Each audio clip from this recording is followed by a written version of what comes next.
suggestive jokes and comments. So बहुत बार harassment joke के नाम पे हाइड किया जाता है। लोग बोल देते हैं अरे यार मजाक था। फॉर एग्जाम्पल, टीम मीटिंग में कोई बोल दे केयरफुल, इसके पास मन बैठना, ये जल्दी प्यार में पड़ जाता है। या फिर वुमन को तो आजकल प्रमोशन इजीली मिल जाता है। फिर कोई डायरेक्टली किसी को बोले कि तुम्हें प्रोजेक्ट बॉस की वजह से मिला है। सुनने में बहुत ही कैजुअल लग सकता है, लोग हंस भी देते हैं, but think about the impact. ऐसे कमेंट्स इंसल्ट करते हैं, डिग्निटी अंडरमाइन करते हैं, वर्क एनवायरनमेंट अनकंफर्टेबल बना देते हैं। और अगर ये बार बार हो रहा है then it can legally become sexual harassment.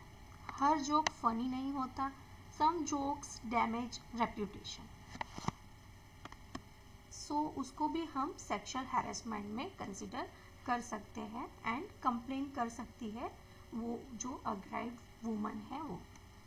Next is inappropriate touching. ये थोड़ा ऑब्वियस कैटेगरी है लेकिन सरप्राइजिंगली कॉमन है कि फॉर एग्जांपल अनवांटेड हग्स देना, किसी को भी हग कर लेना है ना, वेस्ट को टच करना वाइल टॉकिंग, जोर से शोल्डर रब करना, हाथ पकड़ लेना अननेसेसरी, रास्ता ब्लॉक कर देना।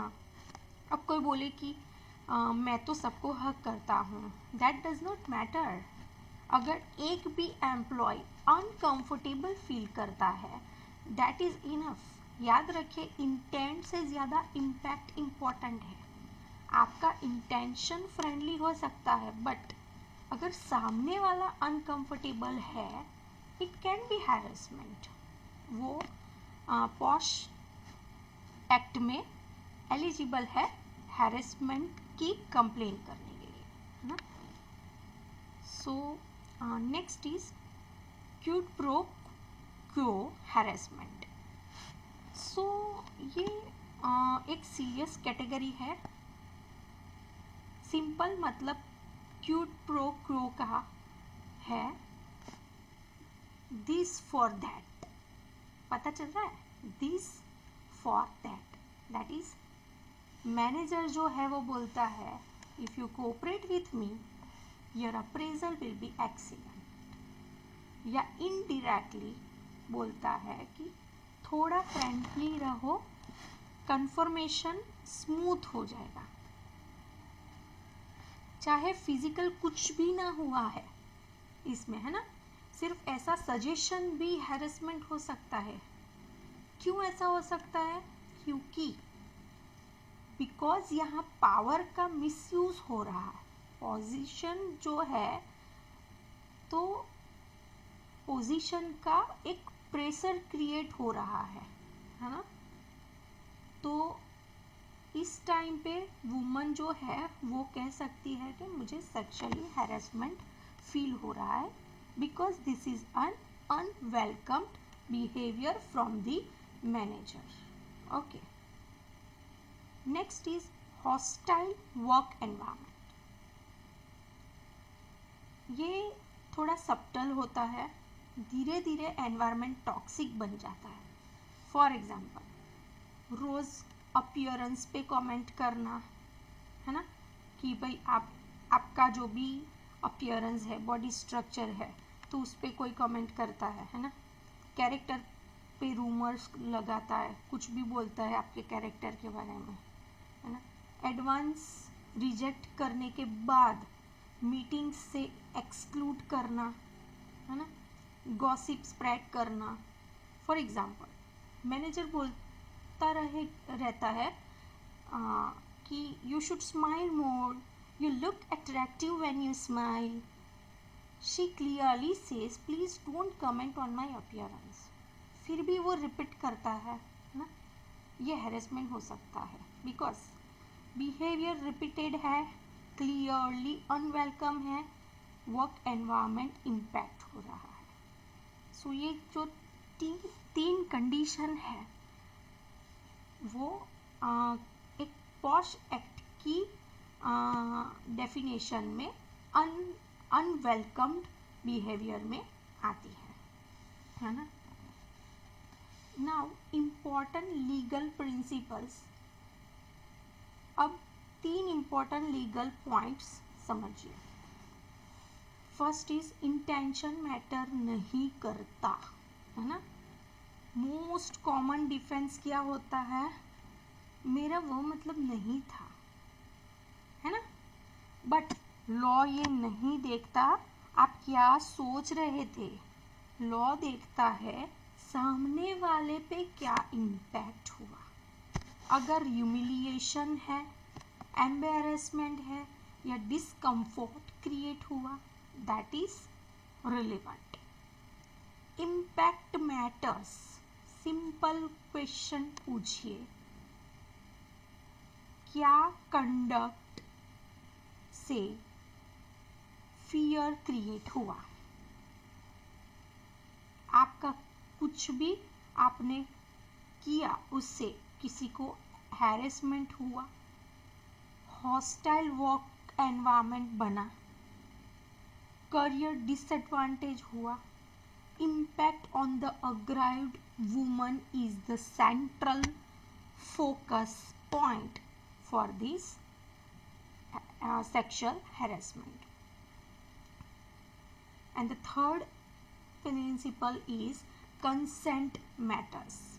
Consent clear होना चाहिए, voluntary होना चाहिए और continuous होना चाहिए। Past friendliness equals to permanent consent नहीं होता। I repeat, past friendliness equals to permanent consent नहीं होता। फॉर एग्जाम्पल, 2 कलीग्स पहले कैजुअली फ्लर्ट कर रहे थे, बाद में एक बोलता है I am not comfortable now. अगर उसके बाद भी बिहेवियर कंटिन्यू होता है then it becomes harassment. Consent कभी भी विड्रॉ किया जा सकता है माय फ्रेंड्स।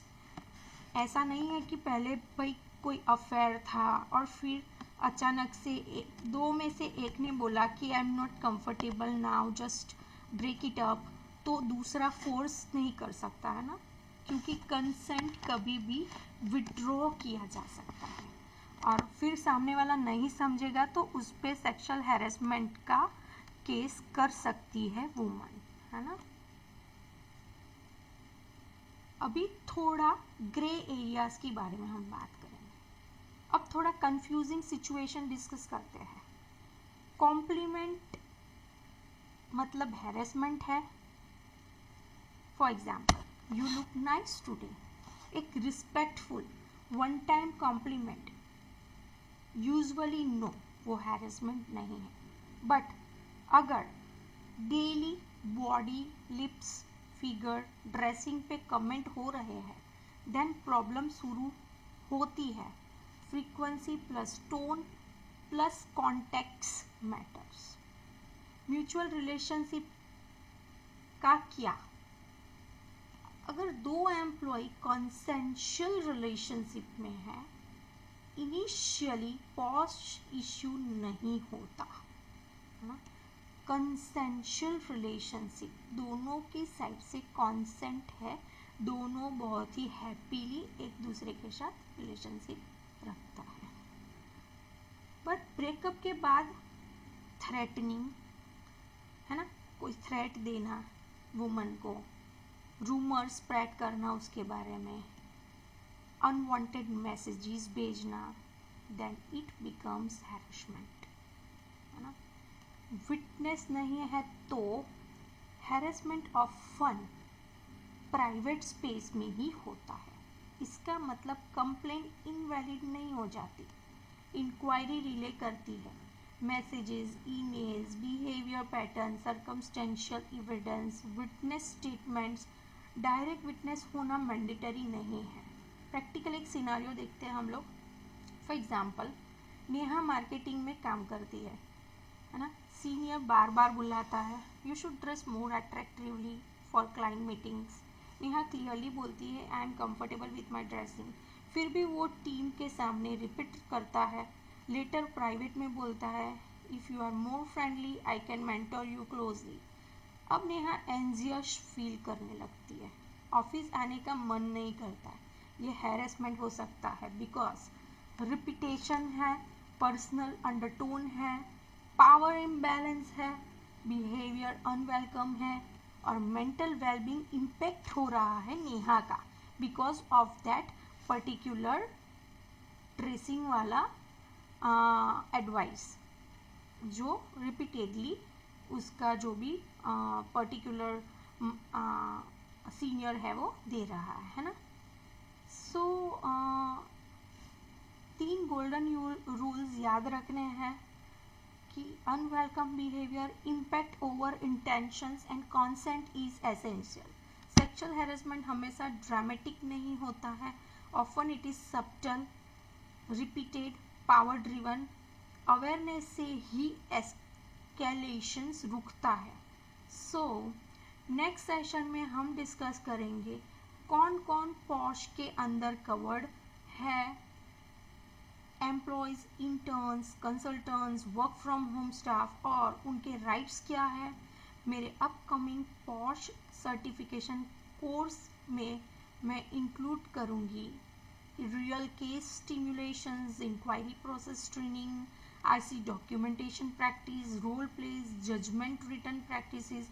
अगर आप एचआर प्रोफेशनल है, मैनेजर है, एंटरप्रेन्योर है या आईसी मेंबर है, ये कोर्स आपको केसेस कॉन्फिडेंटली और लीगली हैंडल करना सिखाएगा।